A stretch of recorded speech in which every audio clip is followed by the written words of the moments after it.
Përshëndetje dhe juve. Atëherë, siç e dim, strehimorja për trajtimin e qenëve ndacak, strehimorja e Prishtinës është hap. A mund na thoni më shumë për këtë pjesë? Po, strehimorja qendra e veterinarisë, e cila është e para në Republikën e Kosovës dhe e vetmja publike në tërë territorin e Republikës së Kosovës, është funksionalizuar me 11 shtator të vitit 2024, duke ofruar deri më tani që nga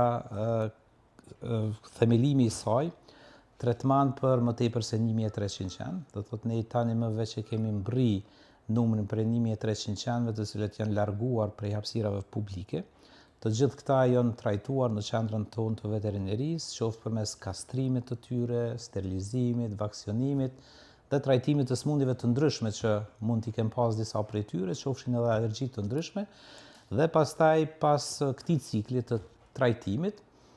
pjesa më e madhe e tyre, hiq disa të cilët janë me nevoja të veçanta dhe qëndrojnë në strehimorën tonë, sepse aty kemi pastaj për kujdesje veterinare ditore, janë dhënë të gjithë në adoptim. Faza e parë e adoptimit është fazë të cilën ne e quajmë adoptim kolektiv, sepse ipen më shumë se një qen sipas kërkesës së adoptuesve, ndërsa qëllimi i fazës së dytë të adoptimit pastaj është dhënia në adoptim individual, ku pretendimi është që çdo qen ta ketë një familje. I tërë ky aksion natyrisht ka rezultuar si një kërkesë e madhe që ka ardhur prej qytetarëve, për shkak që kemi pas rrezikshmëri bukur të lartë nga kafshimet prej qenëve ndacak. Ne vetëm në vitin 2024 deri në momentin kur kemi fillu me operu, të themi kështu në teren dhe me bë largimin e qenëve ndacak, kemi pasur afër 500 kafshime, të cilat kanë qenë të listuara në drejtorinë tonë. Por njëkohësisht qëllim tjetër ka qenë natyrisht që pas lirimit të hapësirave publike nga qenët e ndacak ta kemi edhe një imazh më të mirë për kryeqytetin, sepse e dim që kryeqyteti vizitohet shumë edhe nga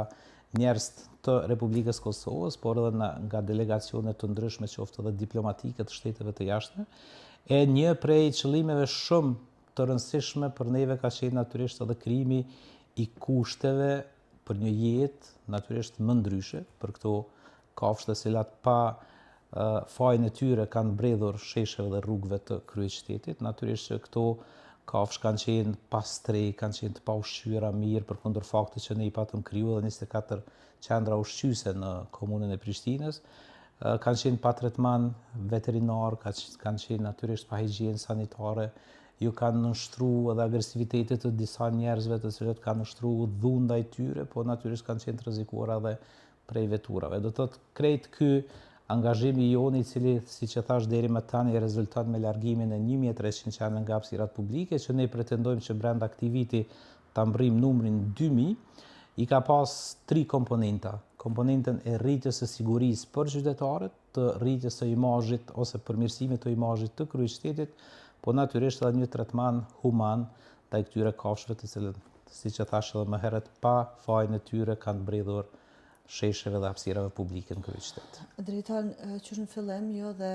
kryetari Përparim Rama i njëzëtuar me hapjen e kësaj qendre strehimore, njëzëtuar për një trajtim sa më human, sa i përket qenëve në këtë qendër. Gjithashtu, si për fillim, do më thonë, si rregull ka qenë që në këtë qendër të strehohen edhe 300 qenë të tjerë. Numri ka qenë 300-350, po siç dihet, çdo herë që vizitojmë qendrën, kur e kemi mundësinë me vizitu, në fakt një herë kom qenë, në atë qendër bredhen vetëm 3 qenë, 4 qenë, maksimumi 10. Po ka qenë premtimi që në atë qendër, në fakt edhe hapësira është e krijuar për me qenë 300 qenë. Boksat janë, hapësira është, po pse ndodhen shumë numër i vogël në këtë qendër? Fatkeqësisht akoma nuk është finalizuar komplet pjesa e dytë, që ne e quajmë strehimore, sepse këtu bëhet fjalë për 2 projekte. Projekti i parë është qendra e veterinarisë, ku qenëve u jipen të gjitha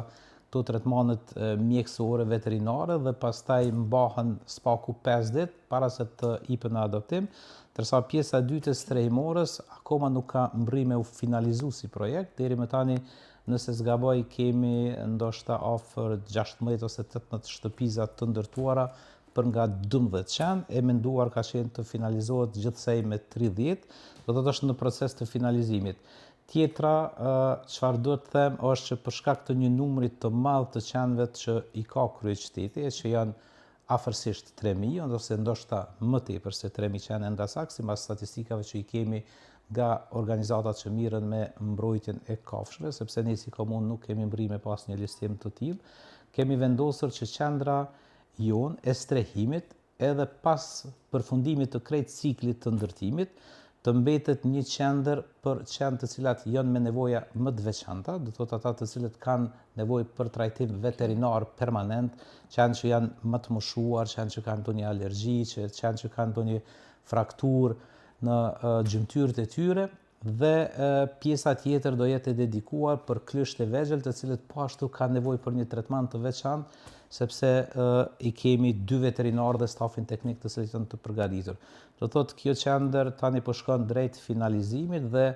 ne do përkujdesemi natyrisht që një kategori të tillë të qenëve të cilat është më vështirë për t'i pranuar dikush në adoptim, t'i mbajmë në përkujdesje tonë, ndërsa po e ripërsëris prapë për shkak të një numri që është 10 fish më i madh spaku se sa kapacitetet e strehimorës tonë, do jemi prapë të obliguar që t'i kalojmë në adoptim. Po, gjithashtu rregullorja thotë që qeni nga strehimorja do të trajtohet, kastrohet, sterilizohet, trajtohet dhe lëshohet. Për këto hapa nuk keni shkuar, si dihet. Po, ne e kemi pas një udhëzim administrativ i cili është keq interpretu gjithherë, sepse para se me pas një strehimor dhe para se me pas mundësi për t'i dhënë në adoptim, nuk ka pas mundësi tjetër, përveç të dërgohen te një veterinar i cili ka qenë i kontraktuar nga ndonjë komunë, të merr tretmanin e duhur dhe nuk ka qenë pastaj obligative që ai veterinar ta merr mbi vete edhe mbajtjen në kohë të gjatë të asaj kafshë të cilën e ka trajtuar, dhe i është dhënë mundësia atij përmes një udhëzimi administrativ që kafshën pas trajtimit dhe mbajtjes 5 ditore ta kthejë në vendin e kapjes. Mirë po me vetë faktin që ne i kemi tejkalu këto limite dhe kemi kriju mundësi të mbajtjes së kafshëve ashtu siç është në çdo shtet perëndimor, në për strehimor dhe tek adoptuesit, natyrisht që ky udhëzim administrativ pastaj i tejkalon ato ndalesat që kanë qenë pjesë e këtij udhëzimi administrativ. Kemi edhe një dakordancë edhe me avukun, kemi një dakordancë edhe me organet qeveritare, me një komision i cili ka qenë i përbashkët, që tani më janë krijuar kushtet për mos t'i lëshu qenë në vendin e kapjes, sepse kjo ka qenë vetëm një përsëritje e problemit, do thotë po të shkoni me atë ritëm, natyrisht që problemi me qenë të ndasak do zgjasë spaku edhe 15 vite. Kështu që ne pretendojmë që deri diku në kamis i viti 2026 mos të kemi më qenë e ndasak në hapësirat publike të kryeqytetit. Sa i kushton i rëndësi adoptuesve të cilët kanë pas neglizhim ndaj adoptimit qenëve, kanë adoptu qenë dhe kanë dalë pamje mjaft qarta, po të njëjtit kanë adoptu edhe 20 qenë tjerë. Do më thonë ai person as nuk është dënu, as nuk ju kanë marrë në fakt qenë herën e parë, po ju kanë besu herën e dytë. Kjo do më thonë personi ka bo shkelje, nuk është dënu, po ka vazhdu me marrë qenë, i ka marrë edhe 20 tjerë. Ato pamje kanë qarkullu edhe në për media, ai person do më thonë ka marrë qenë, po i ka neglizhu, i ka keq trajtu, i ka mbajt në një ambient jo human as pak, edhe të njëjtën kohë është besuar, ka pas besimin nga komuna me marrë edhe 20 qenë tjerë. Ka qenë ndoshta pak më ndryshe. Pasi që i kemi listat, kemi marrë listat nga komuna. Po e di rastin si rast, ne i kemi 2 komisione të krijuara. Njëri është komisioni i cili e bën paraprakisht verifikimin e kushteve që janë kriju për t'i mbajtur qenë. Në rastin në fjalë, personi pas konstatimit të komisionit tonë, që janë plotësu kriteret për mbajtjen e 10 qenëve, ka bërë edhe disa intervenime shtesë për cilat ne nuk kemi qenë në dieni, do thotë në atë shtëpinë të cilën e ka pas të dedikuar për mbajtjen e atyre 10 qenëve, kanë ndërtuar edhe kasolle të vogla të cilat kanë qenë të papërshtatshme, të ngushta, të errta, dhe fati i mirë ka qenë që ditën që i ka marrë, nëse zgaboj, apo një ditë më vonë, kanë dalë edhe raporte të cilat na kanë bërë qartë që personi në fjalë i ka tejkalu limitet e kushteve ose nuk i ka përmbush limitin e kushteve të cilat kanë qenë të saktësuar nga komisioni, dhe ne kemi shkuar qysh të nesërm dhe ja kemi marrë qenë. Natyrisht i kemi dhënë personit mundësi, kjo ka zgjatë një periudhë disa mujore, derisa ai i ka përmirësu definitivisht kushtet dhe janë bërë pastaj kushtet konform kritereve që ne i kemi. Dhe ja kemi dhënë edhe një rast të dytë që besoj që nuk ka reflektu pastaj me ndonjë negativitet apo me ndonjë mosplotësim të kritereve të cilat dalin nga kontrata. Nuk kemi pas ndonjë abuzim, ndonjë sjellje arrogante të tij, përveç faktit që nuk i ka plotësu kriteret të cilat janë pjesë e kontratës. Në bisedë sipër me personin ka thënë që ato kanë qenë domethënë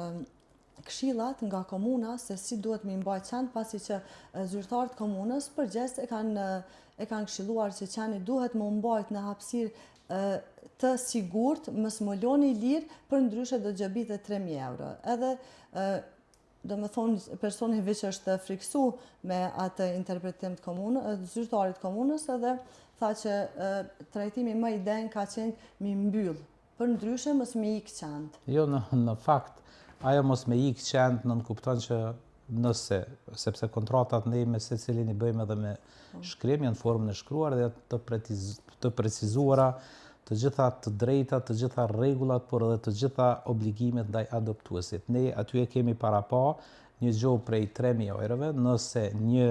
pronari i largohet qeni nga strehimorja dhe nëse ai rastin nuk e lajmëron komunë, por vazhdon që të merr subvencion për mbajtjen e atij qeni të cilin nuk e ka në dispozicion. Do të thotë arsyetueshmëria e tij është natyrisht e padrejtë, sepse nuk ka qenë ashtu.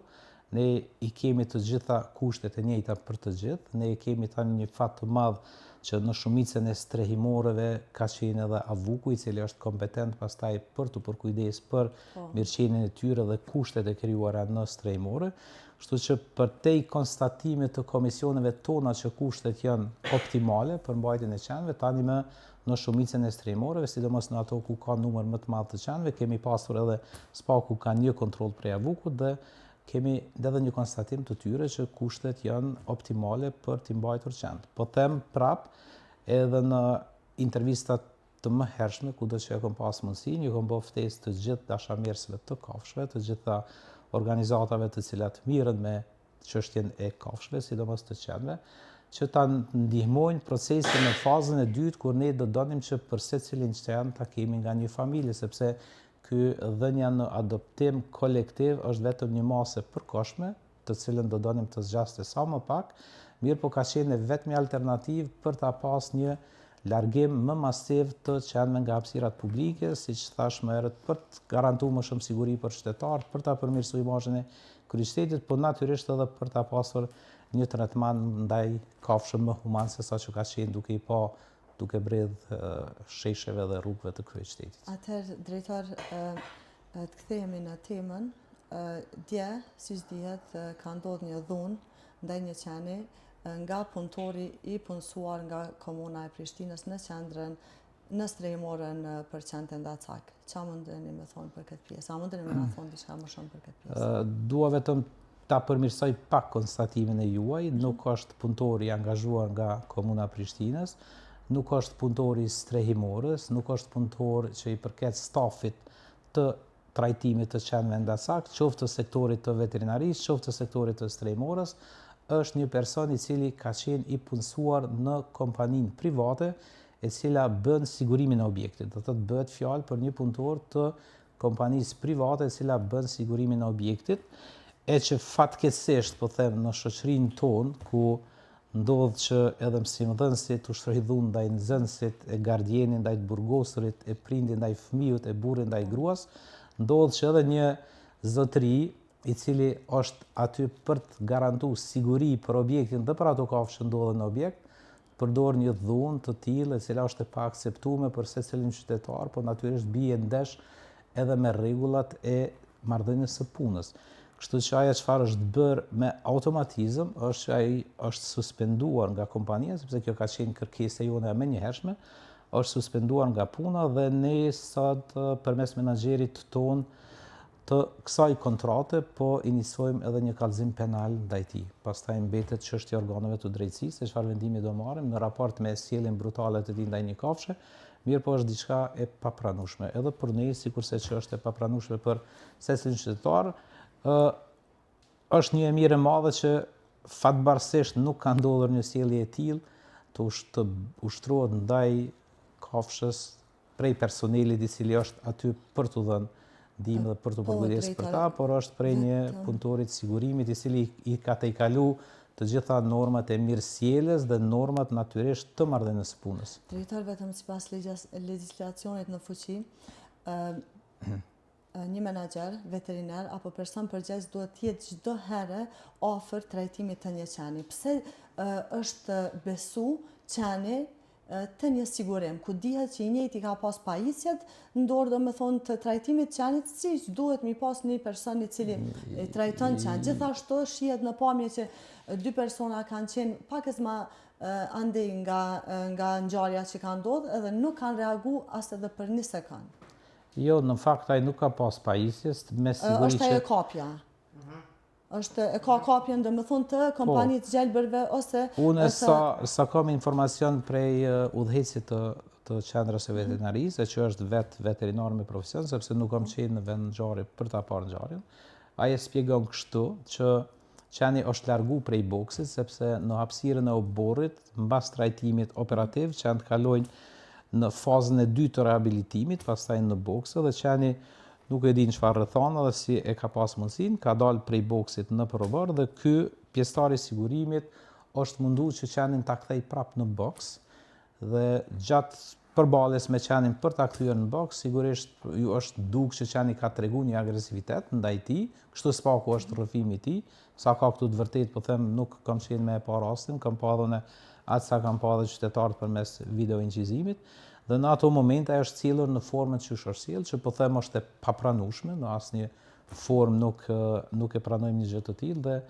ne i kemi marrë ato masa konsekvence të cilat i kemi pas në mundësi për t'i marrë dhe organet e drejtësisë pastaj do e trajtojnë prapë si rast të ushtrimit të dhunës dhe do shohim se në fakt në pamje duket që personi sigurimi është i pajisur me pajisje të cilat duhet i ketë një profesionist, domethënë e ka kopjen duket qartë në pamjet të cilat i ka siguru Fondacioni për Drejtat e Kafshëve. Dhe ajo ka qenë më shqetësuese se sa gjithë i procesi i dhunës, ku shihet të shqelmu, domethënë qenin në pjesën e kokës, edhe mandej pas disa minutave shihet që qeni është vetëm i shtrirë në tokë. Ato pamjet kanë qenë shokuese për gjithë popullin të qytetarët tonë. Domethënë për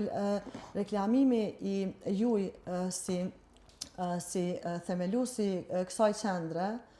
dhe çdo trajtim human cilin veç e keni reklamuar bie ndesh me trajtimin dje që e kemi pas të cili qytetarë dhe që kemi qenë tejet shqetësuar. Po e ripërsëris prap, është një gjest të cilin nuk e arsyeton asgjë, është një çështje që ka ndodhur, është një veprim i joni konform ngjarjes që ka ndodhur, masa sanksionuese që janë marrë ndaj tij që është largimi menjëhershëm nga puna. Më e pakta që mund të bëhet. Më e pakta që mund të bëhet, po them, tjetra çfarë mund të bëjmë është edhe atë e kemi iniciuar qysh sot, është denoncimi i tij në organet e drejtësisë dhe pastaj mbetet në domenin e organeve të drejtësisë për të marrë me këtë çështje. Ne natyrisht që gjithherë mësojmë prej gjërave që ndodhin, sepse kjo ndodh gjithherë në shoqëri. Ne nga tani do e praktikojmë që edhe pjesëtarët që janë në kujdesje të objektit natyrisht ta kanë një lloj trajnimi paraprakisht, ndoshta do të ndodhte kjo qysh më herët që njerëzit të trajnohen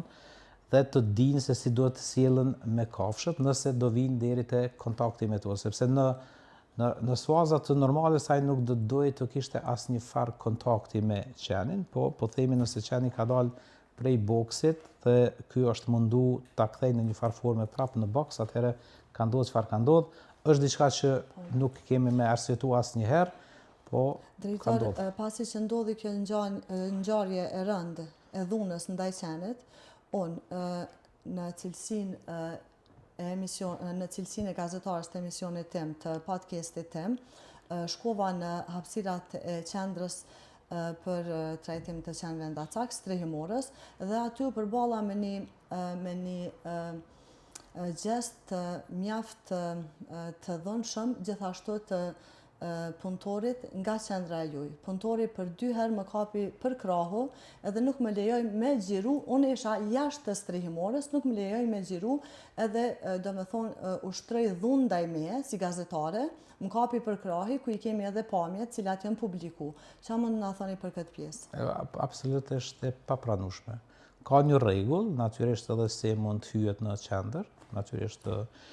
duhet bërë një kërkesë në qendrën e veterinarisë, natyrisht ata marrin një konfirmim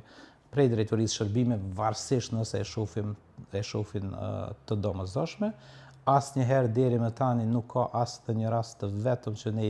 i kemi ndaluar qasje kujdo qoftë që ka pas interesim për të hyrë dhe për të bërë çfarëdo qoftë filmimi, qoftë edhe gjatë operimeve të qenëve. Kemi edhe storje të tilla, kemi pasur edhe konferenca për media, spaku 2 herë në altë, kemi pasur disa intervista të mia i kam zhvilluar drejt për së drejtën në qendrën e veterinarisë në altë. Kemi pasur shumë shpesh kur pjesëtarët të qendrës veterinarisë kanë thirrë në drejtorinë e shërbimit publike dhe kanë kërkuar për t'i lejuar qasje dikujt, qofshin gazetar, qofshin turist nga jashtë. Asnjëherë nuk e kemi pas asnjë problem. Kemi pasur vetëm dëshirë, sepse jemi edhe të obliguar për ta mbajtur në kontroll pak a shumë hyrjen brenda për brenda, sepse është çështje që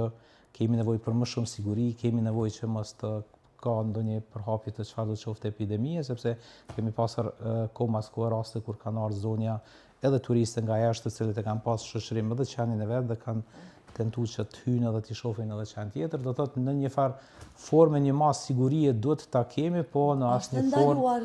është ndaluar incizimi të rrethojave. Jo,